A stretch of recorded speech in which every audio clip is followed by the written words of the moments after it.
All right, today I'm going to give you 9 questions. These are NEPQ questions that you can ask to find out from your prospect what their real budget is. Now, I'm going to show you an example of this in B2B primarily. I'm also going to show you a few examples of B2C because those are a little bit different how you're going to ask that question, okay?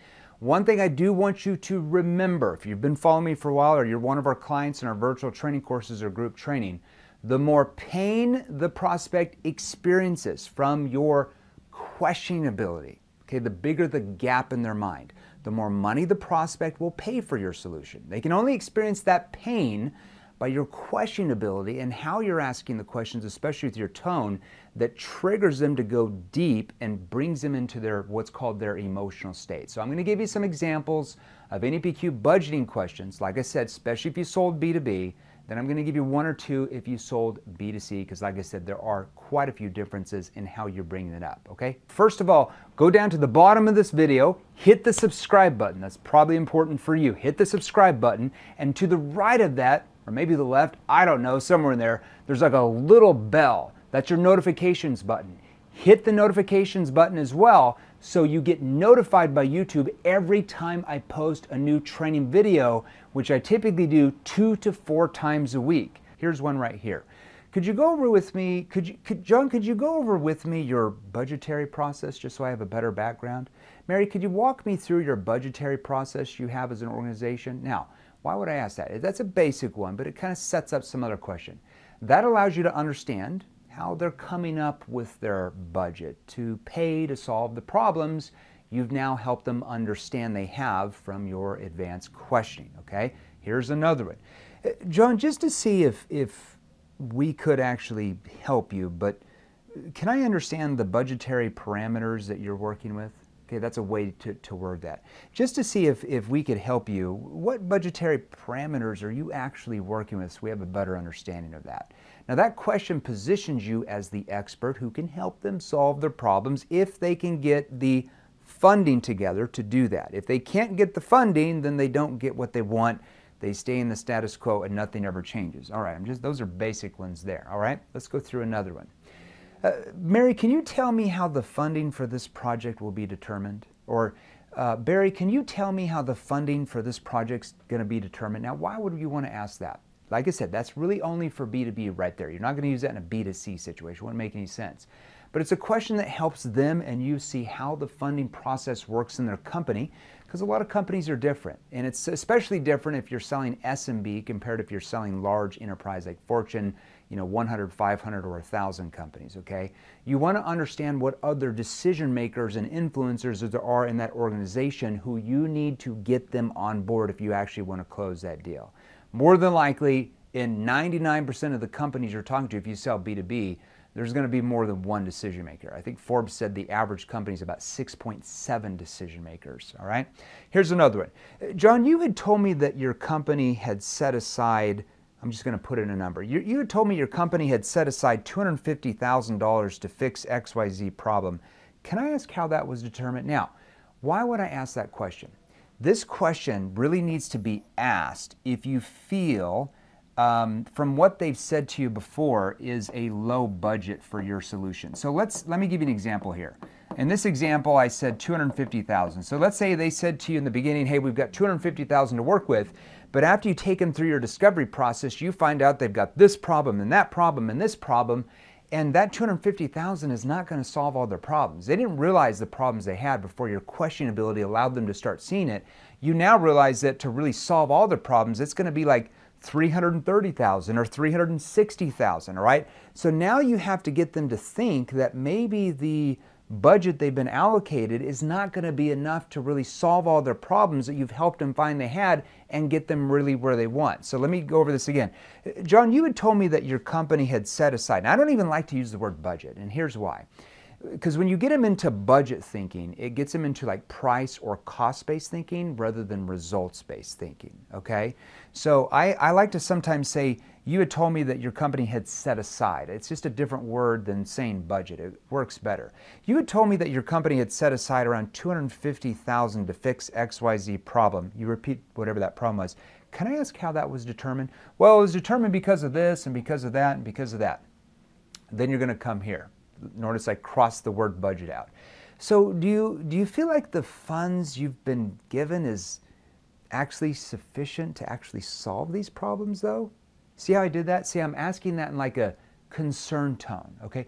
Do you feel like the funds you've been given by your CEO is, I guess, sufficient to actually solve the problem though? Okay, now once again, you only say those two questions if they've told you the budget they have and you know through your questioning ability that you've taken them through now after 20 or 30 minutes that we got way more issues and problems that can be fixed, and that budget they originally told you about is going to be not adequate to actually get them where they want to go. Here's another one here, okay? Now this one right here is really good. In this situation, you use this in a B2B situation.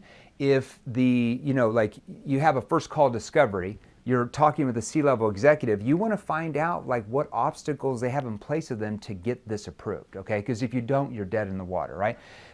Mary, what obstacles would you possibly encounter when trying to get financial approval from the board to solve this problem? How about this one? Alex, can I ask, like, I guess what obstacles, what obstacles would you possibly encounter when trying to get financial approval to solve XYZ problems though? Well, I next have to go to John and this department and he's going to pass on. Well, tell me a little bit about John. Like, what are John's thoughts about the XYZ problems that you talked to me about? Well, he definitely knows they're there. Okay, but what happens when you go to John and he maybe doesn't want you to get the funding to put into XYZ? Like, how are you going to get to A, B, and C? We're asking consequence question. That's a whole nother training, right? Here's a couple more I'm going to give you. So who else besides you would be involved in approving the budget to solve this? Can I ask who besides you would be involved in approving the budget to solve this? Or improving the funds? See, I don't like that budget word there. How about funds, okay? Who else besides you would be involved in approving the funding to solve this? Actually, I would say funding if you sold B2B, okay? How will you get financial approval from the company to solve this issue you've talked about? Can I ask how you're going to get financial approval from your company to solve XYZ problems? See how that works as well? Okay, those are good as well. Here's another one. What type of funds do you have to put into this so you can start? And this is more of a B2C situation, okay? So right here, this could be more B2C, business to consumer. And let's say that you kind of get some red flags. They tell you that, they're like, is this going to cost me money? Or I don't have a lot of money. How much do you think this is going to be? Or something, whatever. You sell B2C. Well, I guess what type of funding do you have to put in so that you can, and then you repeat back what they said they wanted, okay? Like I said, this is more of a B2C type of sale, and you're going to add in that word funding there, right? Let's see what we got behind this screen. Maybe I'm going to give you more here. Yeah, we could do this. This could be more of a B2C option here as well, okay? Let's say that like I said, they give you some red flags. They give you some red flags about like, oh, is this going to cost me money? I don't have a lot of money, like, things like that. Well, John, let's do this. First and foremost, I need to make sure that we could actually help you. I'm assuming that you understand when you start your own, and let's say for this example I put here, let's say that you sell some type of real estate training program, okay? So you sell some type of real estate training program and it's going to cost like 15 grand or 20 grand, and they invest in that and it's going to teach them how to scale the real estate where they can get 10, 15, 20 properties a year, rather than now they've got a real estate business on the side and they're getting one property every 2 years, okay? So I'm assuming you understand when obviously when you're trying to scale your real estate company that it's going to require capital or credit to put into the right training so that your business can actually, like you had said, get to at least 12 homes per year.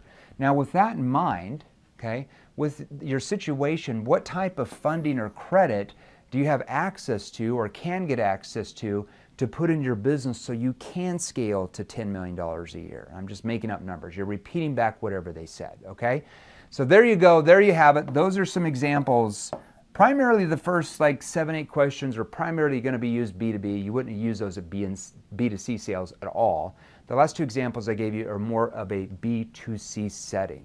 Hope that helps you. Stay out of trouble. Make sure you click the link to subscribe if you want to start seeing more valuable training and videos like this. I typically do a few of these a week for you, and you'll be notified by YouTube when I start posting these every single week for you. Take care. Join our free Facebook group. Go to www.salesrevolution.pro. We should have a link on here somewhere, salesrevolution.pro. Right when you join the salesrevolution.pro Facebook group, because we've got thousands of entrepreneurs in there, thousands of salespeople like you, thousands of coaches, consultants, executives in there that want to sell more. Right when you join, check your DMs, because we're going to message you. Some of my team's going to message you a free training called the NEPQ 101 mini course. It's going to give you a list of different questions and phrases you can use in any sales situation. That alone is going to help you sell more than what you're doing now. And we go live in the Facebook group about 3 to 4 times a week with different subject matter trainings, different Q&As, different client interviews that will also help you sell more. Join the Facebook group, salesrevolution.pro. See you there.